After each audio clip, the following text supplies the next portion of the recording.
पूरी पार्टी लगातार उनसे कह रही कि आप मामले में माफी मांगे, चुनाव आयोग से कानूनी कार्रवाई की मांग कर रहे हो।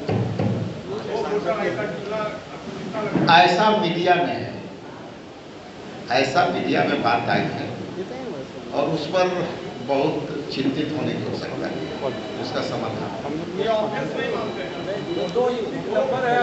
जैसा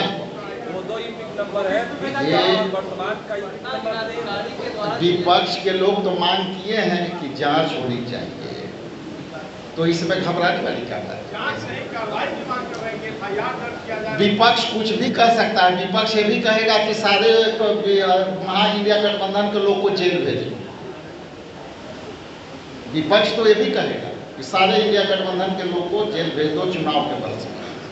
जो है वो नोटिस भेजा गया है तेजस्वी यादव को और दोनों ईपिक नंबर का जिक्र करते कहा गया है कि पहला जो ईपिक नंबर आपने जो प्रेस कॉन्फ्रेंस में शो किया था उसे चुनाव आयोग को समर्पित है। जैसा कि मैंने कहा, ये समय ये सारी बातें की खुलासा हो जाएगी और तेजस्वी यादव जी उस सारे चीज का उत्तर देंगे, चिंता नहीं करें। बहुत बहुत धन्यवाद। मैं ऐसे शख्सियत से वार्ता कराने वाला हूं और वो सब्जेक्ट SIR है जो बिहार में गहन वोटर पुनरीक्षण का काम चला रहा था, जिसमें आपको ज्ञात है कि 65,64,000 नामों के अलग अलग सेगमेंट से हटाए गए हैं। उसके विस्तृत जानकारी के लिए, वार्ता के लिए हमारे प्रणव झा साहब आपको संबोधित करेंगे। उसके पहले मोटे मोटे दो बात आपके बीच रख देना चाहता हूं कि बिहार प्रदेश कांग्रेस कमेटी ने 2 तारीख को एक पत्र जारी किया और फिर दोबारा 3 तारीख को एक पत्र जारी किया इंडिया गठबंधन के तरफ से, और उसमें हमने इलेक्शन कमीशन से जो मांग की कि आप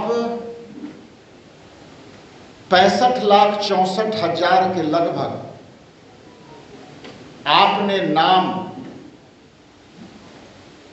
वोटर लिस्ट से अलग कर दिया और उनके ईपिक नंबर से बाहर कर दिया। उसमें हमने मोटे मोटे ये दोनों पत्रों के माध्यम से हमने सवाल किया था, जिसका सवाल अब तक हम लोगों को अप्राप्त है। और वो पहला सवाल था कि जिनको आप मृत पाए गए, जिनको आप अस्थायी तौर से उपलब्ध नहीं पाए गए, जिनको आप उस पत्ते पर नहीं पाए, इन सारी सेगमेंट में किन किन वोटरों के नाम आपने बाहर किया, उनको वोट देने से वंचित किया, उसकी विस्तृत सूची नाम और पते के साथ और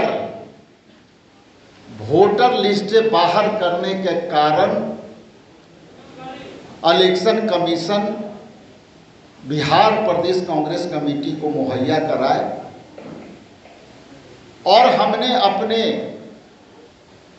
लीगल एक्सपर्ट को वहां मैंने लगाया, लेकिन आपको बताते हुए आश्चर्य होगा कि कहीं भी इलेक्शन कमीशन के वेबसाइट पर या उनके प्रेस ब्रीफिंग में जो वेबसाइट पर अपलोड करते हैं, उसमें कहीं भी उनके नाम पता का जिक्र नहीं है। कैसे हटें, उनका क्या नाम था, उनके पिता का क्या नाम था। तो इसलिए इलेक्शन कमीशन जब तक ये बातें नहीं बताएगी, तब तक इलेक्शन कमीशन संदेह के घेरे में घेरे जाएंगे।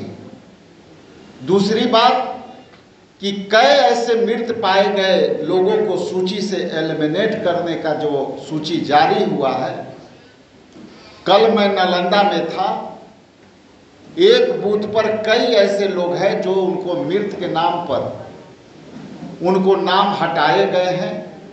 हम उसको आपके बीच उपलब्ध कराने के प्रयास करेंगे, चूँकि अलग अलग जिलों से हम लोग प्रयास कर रहे हैं कि ये सारे मुद्दे से, चाहे वो मृत्यु पर के आधार पर छांटे गए हों, चाहे एड्रेस पर अस्थायी रूप से छांटे गए हों, उनके नामों के आपके सामने प्रस्तुत करो। इसलिए विस्तृत जानकारी के लिए मैं अपना माइक आदरणीय प्रणव झा जी को सौंप रहा हूं।